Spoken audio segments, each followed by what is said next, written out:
When most people come to Ausperity, they typically come with three plans is a common thing that we see, and where they think they are, where they actually are, and where they want to be. And again, it's a really important piece for us is getting the most recent tax returns, doing tax forecasting for our clients. Obviously, we did this webinar timely with April around the corner here. People are getting all their tax forms together, having meetings with their tax advisors. A lot of people start to do the planning, or they're having the conversation with the accountant now, but saying all these things they wish they did in the year prior. So what we want to make sure our clients are doing is having a plan for 2026 as we're going throughout the year versus, talking in March about the year prior. So again, we're reading the 1040s, going through them, summarizing, tax returns for our clients and looking for opportunities for both this year and also looking in the future years as well. Right. Super. Thanks, Kevin. So as we get through to the next slide here, the three pillars of tax planning, many times you're going to be looking to reduce. We don't want to pay more taxes, right? The goal is to pay less taxes. So where are there opportunities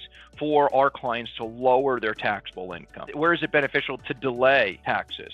So the more you can kind of stiff arm the IRS, the more your own wealth can be growing and compounding and growing the overall net worth. So we'll talk through some strategies where it might make sense to push a tax liability into the future, allowing your wealth to continue to grow and compound to a greater degree. And then also maybe shifting income, whether that's allocating income to lower tax bracket family members, or even, again, shifting income to be hit in future years where you might be in a lower tax bracket. The whole point of this is tax planning. You want to structure a plan for taxes and not just be reactive, but instead take the approach and be a little bit more proactive. So I think this is a common misconception for many individuals. Yeah, exactly, Rory. I mean, it's a lot of conversations where people say, well, I'm okay making $200,000 because I don't want to get taxed in the next bracket where all my money's then going to be taxed at 32%. So just a misnomer a lot of the times. It's an effective tiered rate. So again, we're playing the tax game to our advantage. And then when we're looking at shifting assets, to later years, the concept of that is because if you have a big liquidity event, for example, in 1 year, after a certain threshold, all your dollars are getting then taxed at that 32, 35, 37%.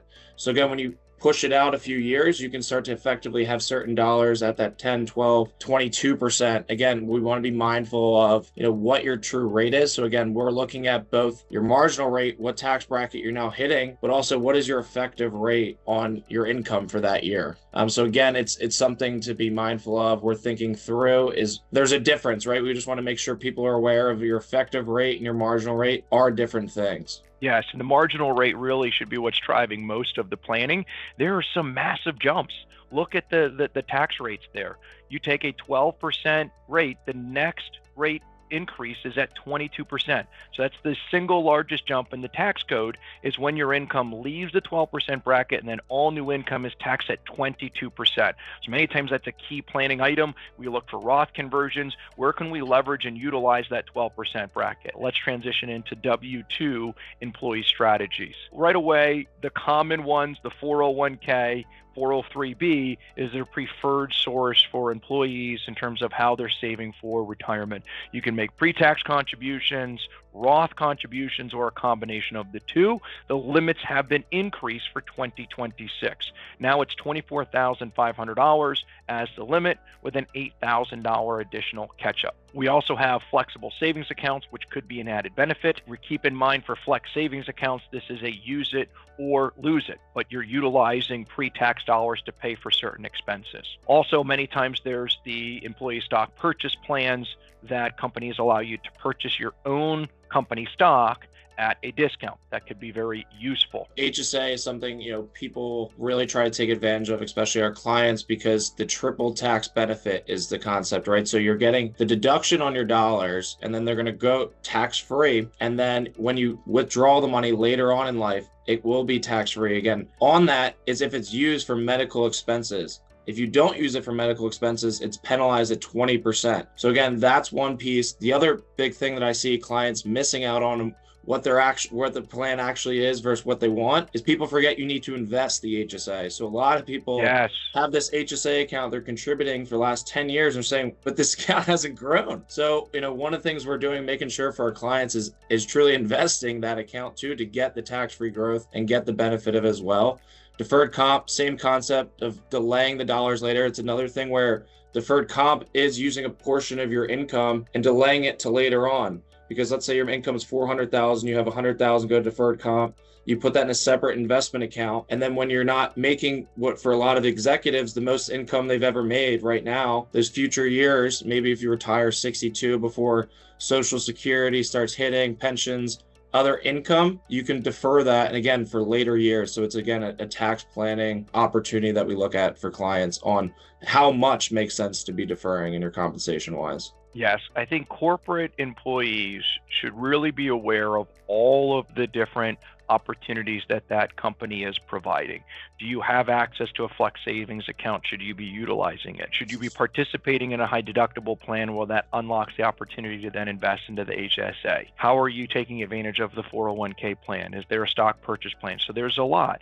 I think once again, that necessitates the need to have a plan and a proactive plan for how you can invest your dollars in the most efficient way. How do you reduce taxes?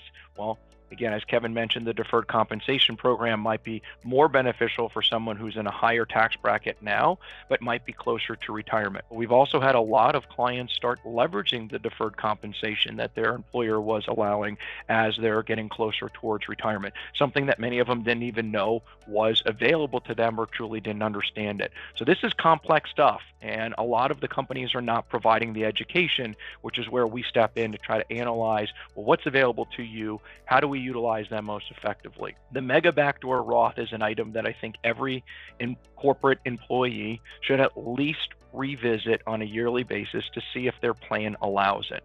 And just because their plan didn't allow the mega backdoor Roth 3 years ago doesn't mean that they could have changed the plan provisions to allow for that. The whole mega backdoor Roth is a way for you to supercharge your retirement by putting after-tax dollars into the 401k plan that then get immediately converted and rolled over into Roth. And the benefits of Roth, we've done this on future webinars, is all future growth is going to be tax-free so long as a certain number of requirements are met. I call it a retirement game changer. If you have the cash flow to put more than the $23,500 into your 401k plan, then the mega backdoor Roth, if available, could be a massive win for you as an employee.